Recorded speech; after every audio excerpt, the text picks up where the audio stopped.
Hi Chelsea fans, Chels Daft here with a 5-minute review of Chelsea 3, Watford 0. And after what happened against West Ham the other day, there were plenty of questions asked over Chelsea. Our defence, set plays, and if we're up for the fight, with the likes of Man United being talked about jumping ahead of us in the top 4. Chelsea answered those questions last night, and this is going to be my review. Stay tuned, let's get cracking.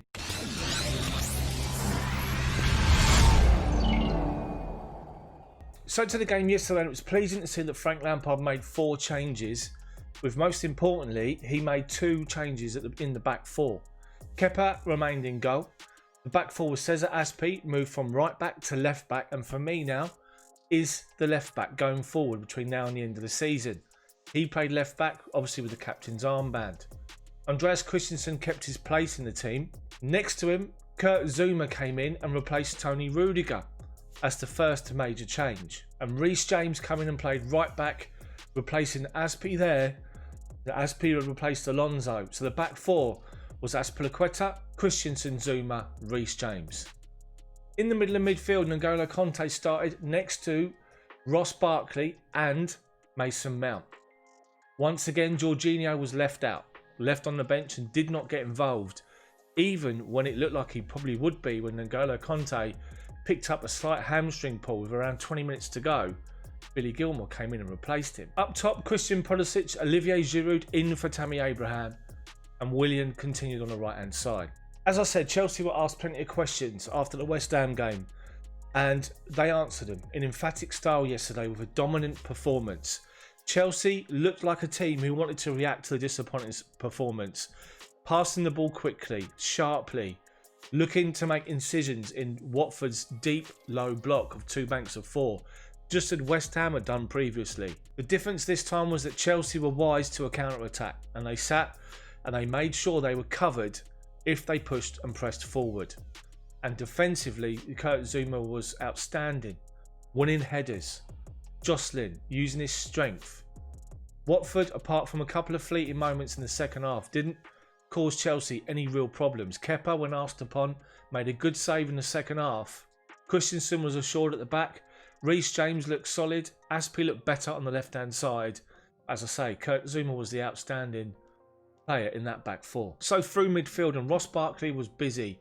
Got an assist, got his goal. Mason Mount was everywhere as well. And it was noticeable that Mason Mount was playing a lot deeper. He was coming to get the ball, turning and seeing the game in front of him. And for me, I think that's where his strength is. Not pushed up higher. Obviously, we benefit when he's higher because he presses the ball and closes people down.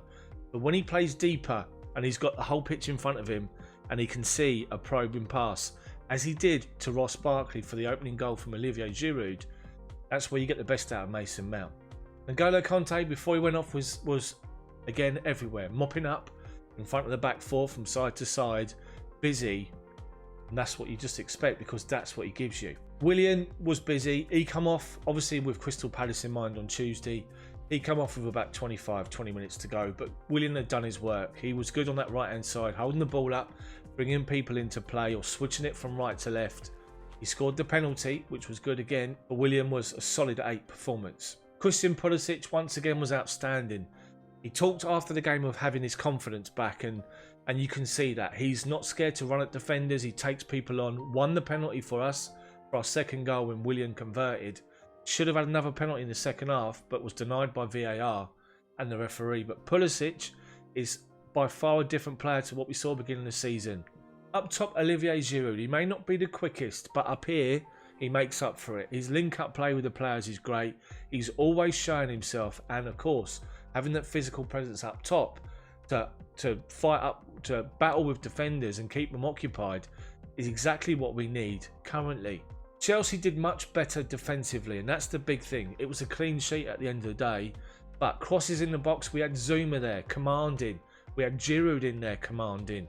Those two made a huge difference for balls into the box, clearing them at either the near post or Zouma going to challenge for them towards the penalty spot. Even in-game, goal kicks coming up to us and things like that, Zouma was dominant and dominated Troy Deeney for the most part. As I say, Chelsea was asked plenty of questions over their performance, what it would do. Bearing in mind we knew that Leicester and Man United had won, and they answered emphatically. It was a great performance and we moved forward Tuesday night against Crystal Palace. The only concern is N'Golo Kante's got a slight hamstring pull. I wouldn't risk him if Kovacic is fit and available on Tuesday. I'll play Kovacic where Kante was. But Jorginho, as I said before in one of my videos previously, I think he's gone. I think all the talk from his agent and the links with Sarri, I think it's just got to a point where Frank's saying, no, that's it, you're not involved. And the fact that Kante was injured and no Kovacic, and he brought Billy Gilmour on, speaks volumes for, first of all, Billy Gilmour and the trust he's got in him.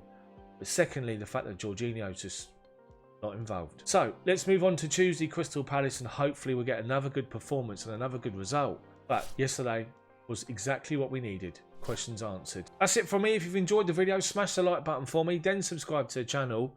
But let me know what you thought of the game last night and any comment you got to make about this video. While you're there, check out these other videos for more content from my channel. I'll see you all tomorrow.